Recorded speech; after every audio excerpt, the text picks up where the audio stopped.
तुम्ही समजायला पाहिजे, जिजाऊनी समजायला पाहिजे की राजा काय हे शिकून द्यायला पाहिजे. इयत्ता 4थी मध्ये आम्हाला छत्रपती शिवाजी महाराजांचं पुस्तक होतं आणि त्या पुस्तकावरती छत्रपती शिवाजी महाराजांच्या पाठीमध्ये वावले होते.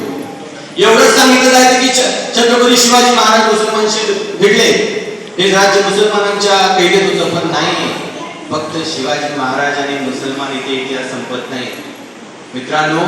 छत्रपती शिवाजी महाराज अभ्यासा, छत्रपती शिवाजी महाराजांच्या अभ्यासावरती विचार करा.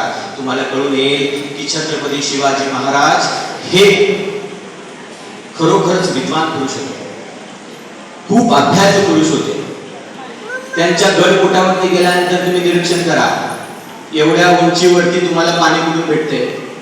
त्यांचं स्ट्रक्चर बघा, तुम्हाला कळून जाईल. त्यांचं अष्टप्रधान मंडळ जे आता आपल्या संसदेमध्ये सगळे मंत्री बसतात, याचे घोटाळे हे करतात, त्याचे घोटाळे हे करतात आणि सगळे घोटाळ्यात घोटाळा.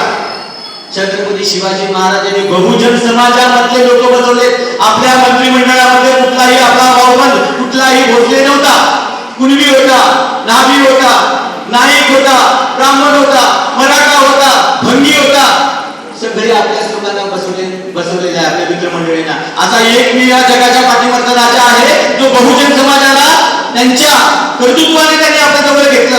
कर्तृत्व दाखवा, तुमची कला दाखवा आणि सन्मान घ्या.